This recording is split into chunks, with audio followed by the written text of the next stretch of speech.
현재 벌리전 손흥민이 나가고 상대가 손가락 4개를 펼친 숨겨진 의미가 밝혀지자 영국 현지가 크게 놀라고 있습니다. 손흥민은 대체 어떻게 저 상황에서 해트트릭을 한 거냐. 손흥민 한 명을 막기 위해 벌리가 얼마나 고심했는지 느껴진다. 그리고 그걸 이겨내고 3골을 넣은 손흥민은 정신나간 괴물이다라는 반응이 잇따르기까지 했습니다. 특히나 영국 전문가들은 손흥민이 나간 뒤 벌리 선수들의 의문의 행동을 보고 그날 경기에서 손흥민은 해트트릭을 한 것보다 더 경이로운 능력 한 가지를 보여줬다라며 손흥민이 왜 원톱으로서 월드클래스 자질이 있는 건지 설명을 하기도 했는데요. 대체 무슨 내용인지 현지 반응과 함께 자세히 알아보도록 하겠습니다. 먼저 아주 오랜만에 영국 현지에서 기분 좋은 소식이 들려왔습니다. 손흥민이 BBC 선정 프리미어리그 4라운드 2주의 팀에 선정된 겁니다. 사실 2주의 팀에 선정된 것이 그렇게까지 경사는 아니긴 한데 손흥민에게는 매우 의미가 깊습니다. 왜냐하면 밥 먹듯이 들던 2주의 팀을 처절한 암흑기에서 벗어나 정말 오랜만에 들었기 때문입니다.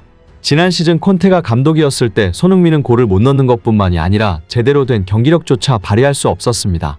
공격에 최적화되어 있는 손흥민을 마치 수비형 미드필더처럼 보이게까지 기용한 콘테의 방식은 손흥민이 가진 재능을 모조리 파괴했다고 해도 과언이 아닙니다.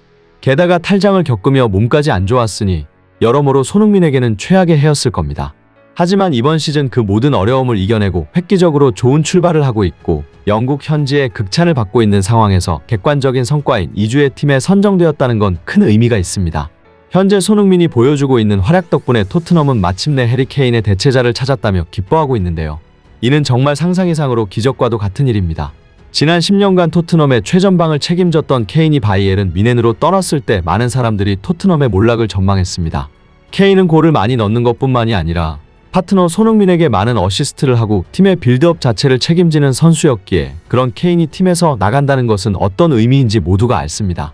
토트넘은 겨우겨우 제임스 매디슨을 비롯해 마너루 솔로몬, 애슐리 필립스, 미키 반더벤 등을 새롭게 영입하며 새 판을 짰지만 냉정히 말해 케인의 클래스를 대체할 자원은 없었습니다. 아니 정확히 말하면 수천억을 쏟아부어도 케인 같은 선수는 영입할 수 없었죠.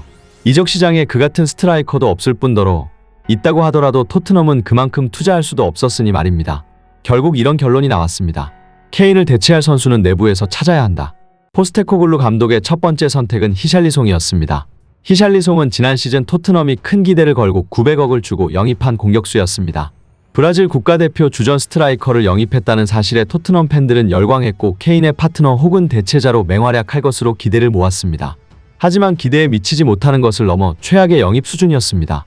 그도 그럴 것이 리그에서 27경기나 나섰지만 단 한 골밖에 넣지 못했으니 말이죠. 이번 시즌도 히샬리송의 부진은 이어졌습니다. 포스테코글루 감독은 히샬리송을 주전 스트라이커로 쓰기 위해 중용했지만 중요한 리그 경기에서 단 한 골도 넣지 못하는 등 기대 이하였고 슈팅 기회가 와도 자신감이 없었습니다. 토트넘이 전체적으로 공격 축구로 기조를 바꿨음에도 히샬리송의 득점력은 도통 살아나지 않았습니다. 이제 마지막 남은 카드는 하나, 손흥민이었습니다. 만약 손흥민마저 원톱에서 이렇다 할 모습을 보이지 못하면 토트넘은 절체절명의 위기를 맞이해야만 했습니다. 그래서 벌리 원정에서 포스테코글루 감독은 전격적으로 손톱을 꺼내 들었는데 해트트릭이라는 말도 안 되는 성과가 나왔습니다. 오죽하면 아직 시즌 초반인데도 불구하고 손흥민의 맹활약에 토트넘은 케인에 대한 고민을 지웠다는 호평이 쏟아지고 있습니다.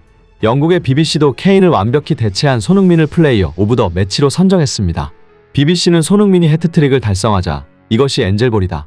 토트넘이 포스테코글루 밑에서 자신감을 높여가고 있다. 케인을 잊은 듯 얼굴에 미소를 머금은 채 경기하던 손흥민이 자신감 넘치는 마무리를 했다고 극찬했습니다. 스카이 스포츠의 클린튼 모리슨도 이걸로 게임 끝이다. 손흥민은 정말 대단하고 환상적이다. 손흥민은 그가 하고 있는 것을 절대 놓치지 않을 것이다 라고 놀라워했습니다.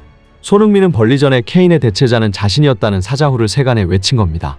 그런데 놀랍게도 손흥민이 히샬리송과 교체 그라운드에서 나간 이후 벌리 선수들의 의문의 행동에 손흥민의 영향력이 상상 이상으로 크다는 것이 나타났습니다. 손흥민이 그라운드에서 빠진 이후 벌리 선수들은 한 가지 특이한 전술 변화를 가져갔습니다. 그것은 손흥민에 대한 수비법과 히샬리송에 대한 수비법을 바꾼 것이었습니다. 손흥민이 빠진 이후 벌리의 만회골이 터졌다는 것을 감안하면 이것은 경기에 큰 영향을 미친 부분이었는데요. 손가락 4개를 펼치며 가져간 전술 변화는 바로 손흥민에 대한 협력 마크 해제 지시였습니다. 벌리는 손흥민이 박스 안에 있을 때 숫자를 최대한으로 늘려 손흥민의 양발 슈팅을 제어하려고 했지만 히샬리송이 들어오자 협력 수비를 느슨하게 한 다음 조금 더 공격적으로 임했죠. 게다가 벌리가 손흥민이 공을 잡았을 때 어떻게든 수적 우위를 점하려고 했던 이유는 단지 손흥민의 슈팅 때문만이 아니었는데요. 손흥민은 벌리전 원톱으로서 한 가지 재능을 보여줬는데 바로 공수전환 상황에서 각이 보이면 템포를 살려서 주는 전진 패스였습니다. 경기를 라이브로 시청한 사람들이라면 손흥민 패스 타이밍 정말 좋다라고 생각되는 장면을 몇 차례 목격했을 겁니다. 벌리같이 수비 라인을 높게 끌어올리고 공격 축구를 구사하는 팀은 빠른 전환에 취약할 수밖에 없는데 여기서 손흥민의 템포를 살리는 패스 재능은 빛날 수밖에 없었던 겁니다. 따라서 벌리는 손흥민의 양발 슈팅 능력뿐만이 아니라 패스 능력까지 견제해야 했기에 집중 수비를 할 수밖에 없었던 거고 손흥민이 나가자마자 자연스럽게 태세를 전환한 겁니다. 결국 벌리는 만회골을 기록하며 자존심을 회복하는 모습을 보이기도 했죠. 이 경기는 손흥민이 실력도 실력이지만 여러 가지 전술적인 가치가 얼마나 중요한 존재인지 입증한 경기였던 겁니다. 최근 손흥민이 대단한 이유는 축구 자체를 잘한다라는 느낌을 전 세계에 알리고 있기 때문인데요. 원래 축구 자체를 잘한다는 말은 어지간한 월드클래스가 아니면 들을 수가 없는 말입니다. 그런데 손흥민은 완벽히 축구를 잘하는 선수인 게 2라운드 맨유전에서는 조력자 모드였습니다. 득점보다 동료들의 기회를 만들어내는데 주력했는데 이날 손흥민은 이날 팀 내 최다인 4번의 키패스와 3번의 드리블 성공을 기록했습니다.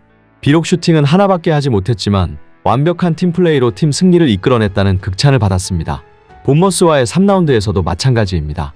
이날도 팀 내 최다인 4회 키패스를 성공시켰습니다. 또한 개인 점유율도 4.3%로 팀 내 가장 높았는데 이것은 측면 플레이메이커 역할을 100% 소화하고 있다는 뜻이었습니다. 아무런 공격 포인트가 없었는데도 소파스코어에서는 선제골을 기록한 메디슨과 함께 팀 내 최고인 평점 8점을 부여했고 축구도사의 면모를 완벽히 부여했습니다.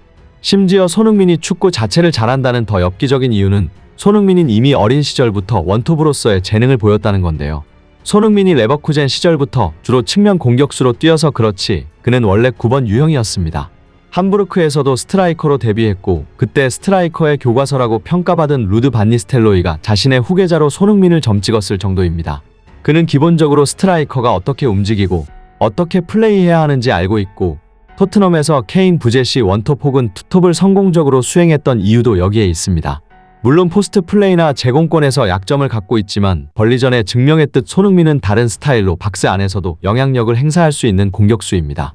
측면에서는 조력자로 중앙에서는 해결사로 다양한 역할을 수행하며 케인을 대체하고 있는 손흥민의 존재로 포스테코글로 감독은 환호성을 내지르고 있는데요.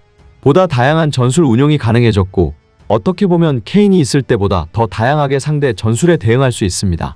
국가대표 평가전을 앞두고 있는 상황에서 대표팀 역시 한바구음을 짓고 있습니다. 대표팀 최전방은 부상과 부진 등으로 고생 중입니다. 조규성, 오현규, 황의조가 이름을 올렸지만 각자 여러 이유로 불안 요소를 갖고 있습니다.